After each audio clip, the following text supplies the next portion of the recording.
Hello friends, आपके अपने YouTube channel study experts classes में आप सभी का स्वागत है। एक कदम सफलता की ओर। जिन्होंने हमारा चैनल अभी तक सब्सक्राइब नहीं किए, प्लीज़ हमारे चैनल को सब्सक्राइब कर लें और बेल आइकन की घंटी जरूर प्रेस करें। दोस्तों, आज का जो वीडियो है ये कोशिका में जितने भी आपके एग्ज़ाम में पूछे गए हैं क्वेश्चन, उन क्वेश्चनों को हम लेकर आए हैं तथा इनसे रिलेटेड और भी क्वेश्चन क्या बन सकते हैं उन सभी क्वेश्चन को देखेंगे हम। तो ये वीडियो जो है शुरू से लेकर अंत तक ज़रूर देखें, ये बहुत ही आपके लिए इम्पोर्टेंट है। तो चलिए बिना देर किए हुए ये वीडियो जो है शुरू करते हैं। देखिए, पहला जो क्वेश्चन ये है कि एक पौधे की कोशिका भित्ति बनी होती है। तो कोशिका जो भित्ति होती है वो किसकी बनी होती है? कार्बोहाइड्रेट, सेल्यूलोज और लिपिड, और इनमें से कोई नहीं। तो इसका सही उत्तर हो जाएगा आपका सेल्यूलोज से जो है कोशिका भित्ति जो है सेल्यूलोज से बनी होती है। इससे रिलेटेड जो है क्वेश्चन ये पूछा जा सकता है, जैसे और भी हैं कुछ इसके बारे में जान लेते हैं। जैसे सेल्यूलोज के बारे में, सेल्यूलोज पृथ्वी पर सबसे प्रचुर मात्रा में पाया जाने वाला स्थूल अणु है। तो आपका यहाँ से क्वेश्चन बन सकता है कि स्थूल अणु जो है किसको बोला जाता है? तो सेल्यूलोज को जो है स्थूल अणु बोला जाता है। सेल्यूलोज जो है तंतु यानी कि फाइबर सैकड़ों ग्लूकोज अणुओं के लंबे रैखिक बहुलक होते हैं। तो ये किस प्रकार के बहुलक होते हैं? रैखिक बहुलक होते हैं। ये तंतु फाइबर लगभग 40 बंडलों में एकत्रित होते हैं, जिन्हें सूक्ष्म तंतु या माइक्रोफिब्रिल कहा जाता है।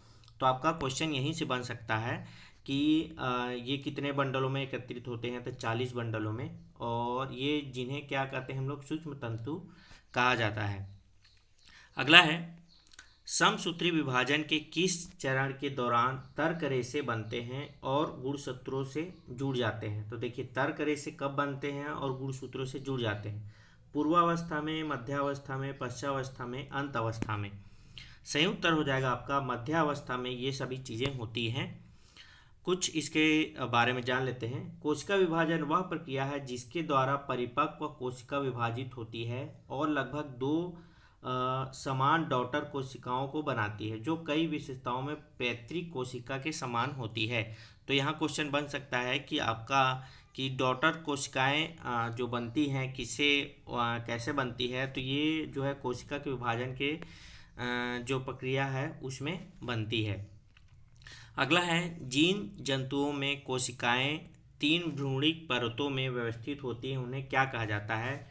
तो एक्टोडर्म, एंडोडर्म, ट्रिपोब्लास्टिक और डिप्लोब्लास्टिक। तो इसका सही उत्तर हो जाएगा आपको ट्रिपोब्लास्टिक कहा जाता है। देखिए, यह जानवरों के ट्रिप्लोब्लास्टिक रूप में जो है भ्रूण के 3 स्तरीय संरचना में व्यवस्थित किया जाता है। ये परत जो होते हैं एंडोडर्म, मेसोडर्म और एंडोडर्म होते हैं। लेकिन जो आपके क्वेश्चन में पूछा गया है, जिन जंतुओं में कोशिकाएं 3 भ्रूणिक परतों में व्यवस्थित होते हैं, तो यानी कि 3 में जो होते हैं उसे ट्रिपोब्लास्टिक कहते हैं। ये कौन कौन से होते हैं? एंडोडर्म, मेसोडर्म और एंडोडर्म होते हैं। ज़्यादातर बहुकोशिकीय जानवर ट्रिपोब्लास्टिक होते हैं, सिवाय स्पंज और कोयलेट्रेट के अलावा। अगला है, निम्नलिखित कोशिकांग में से किसके एक कोशिका के आत्मघाती बैग के रूप में जाना जाता है? तो आत्मघाती बैग के रूप में किस कोशिका को जाना जाता है? अंतःप्रदवी जालिका, माइटोकॉन्ड्रिया, लाइजोसोम और इनमें से कोई नहीं। इसका सही उत्तर होगा आपका लाइजोसोम को है जो है आत्मघाती बैग के रूप में जाना जाता है।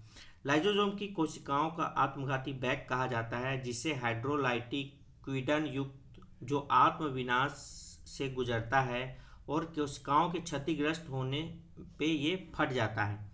देखिए, माइटोकॉन्ड्रिया कोशिका के बिजली घर के रूप में जाना जाता है। अब देखिए, यहाँ पर अलग से क्वेश्चन बन सकता है, जिसमें आत्मघाती बैग हो गया हमारा लाइजोसोम, उसी तरह जो है कोशिकाओं का बिजली का घर जो है किसको कहा जाता है? माइटोकॉन्ड्रिया को कहा जाता है।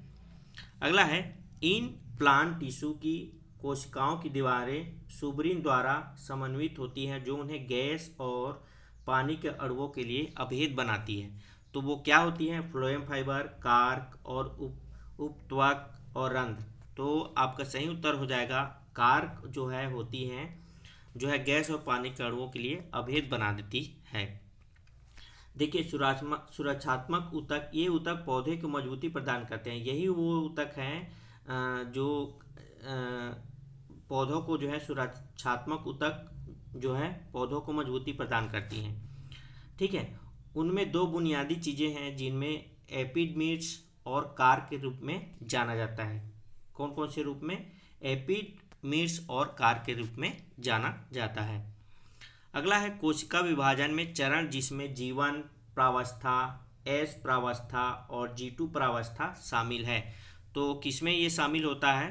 जो है अंतरावस्था में ये जो है तीनों जो है चीज़ें शामिल होती हैं, G1 प्रावस्था, S प्रावस्था और G2 प्रावस्था। कोशिका विभाजन यह प्रक्रिया जब एक परिपक्व कोशिका दो कोशिकाओं में विभाजित करती है, तो ये जो है कौन कौन सी जो है विभाजित होती है। देखिए, अंतरावस्था में M प्रावस्था और विभाजन अवस्था। ठीक है, दो होती है, अंतरावस्था, प्रावस्था, विभाजन अवस्था। अगला है राइबोसोम निम्नलिखित में से किसके किसके लिए कार्यस्थल है? प्रकाश संश्लेषण, प्रोटीन संश्लेषण, वसा संश्लेषण, श्वसन। इसका सही उत्तर हो जाएगा आपका प्रोटीन संश्लेषण जो है राइबोसोम में जो है कार्यस्थल है। देखिए, राइबोसोम कोशिका द्रव में उपस्थित झिल्लीदार दानेदार संरचनाएं होती हैं। वे पहली बार एक इलेक्ट्रॉन माइक्रोस्कोप के तहत 1953 में जॉर्ज प्लाडे द्वारा जो है घनीकरणों के रूप में देखा गया था। और इसके बाद क्या हुआ? राइबोसोम जो है प्रोटीन संश्लेषण के लिए कार्यस्थल है। अभी मैंने आपको बताया है कार्यस्थल क्या है बोलकर, तो यही है जो है राइबोसोम जो है प्रोटीन संश्लेषण के लिए जो है कार्यस्थल है, इसलिए उन्हें कोशिका का प्रोटीन संश्लेषण भी कहा जाता है। ठीक है, यहाँ पर लेकिन आपको पूछा क्या गया है? कार्यस्थल, तो आप सही उत्तर लगाएंगे क्या? जो है प्रोटीन संश्लेषण। ठीक है,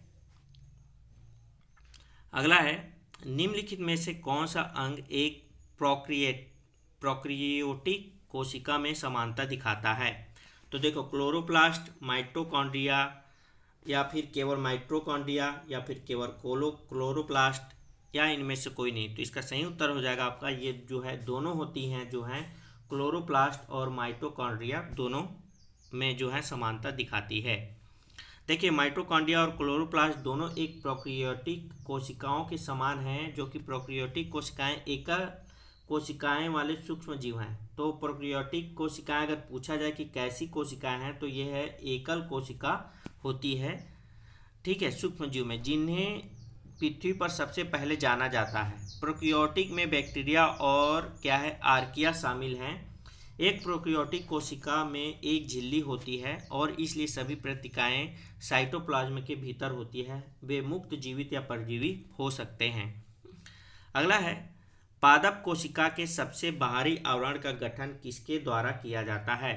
तो लिग्निन के द्वारा, काइटिन के द्वारा, ग्लाइकोकेलिक्स के द्वारा, या सेलुलोज के द्वारा। तो सही जो है इसका सेलुलोज के द्वारा जो है पादप कोशिका के सबसे बाहरी आवरण का जो है गठन किया जाता है। देखिए, बाह्य त्वचा क्लोन से संबंधित कोशिकाओं की सुरक्षात्मक बाहरी परत है जो सभी पौधों के अंगों में रहती है। ठीक है, यह सेलुलोज और हेमिकेलुलोज और पैक्टिन से बनी होती है। किन किन चीज़ों से बनी होती है? 3 चीज़ों से मिलकर बनी होती है, सेलुलोज, हेमिकेलुलोज और पैक्टिन से। अगला है सैनिप्स अर्धसूत्री विभाजन किस चरण में होता है? तो जिगोटीन, पचितेन, लेप्टोटीन और मेटाफेज। तो इसका सही उत्तर हो जाएगा आपका जिगोटीन जो है सैनिप्सिस अर्धसूत्र विभाजन के चरण में जो है जिगोटीन चरण में होता है। देखिए, कोशिका जीवन की मूल इकाई है। कोशिका ही जो है हमारे जीवन की सबसे मूल इकाई है।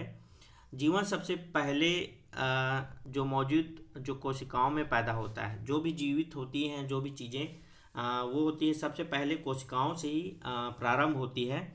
कोशिकाएं बढ़ती है और जीवन रूपों में विविधता बनाने के लिए गुणा करती है। कोशिकाओं के विकास और गुणन की इस प्रक्रिया को कोशिका विभाजन कहा जाता है। देखिए, कोशिकाएं एक होती है, फिर वो क्या करती हैं, धीरे धीरे बढ़ती जाती हैं और बहुत सारी कोशिकाएं जो है एक दूसरे विभाजित होकर बहुत सारी जो है कोशिकाएं बना लेती हैं, और इसी को हम लोग कोशिका विभाजन कहते हैं। तो दोस्तों आज के लिए बस इतना ही। अगर ये वीडियो आपको अच्छा लगा तो वीडियो को लाइक कर दें, शेयर कर दें अपने दोस्तों के साथ, और कमेंट करके कमेंट बॉक्स में ज़रूर बताएं कि ये वीडियो आपको कैसा लगा। और हमारे चैनल को अभी तक सब्सक्राइब नहीं किए तो प्लीज़ हमारे चैनल को सब्सक्राइब भी कर लें। धन्यवाद।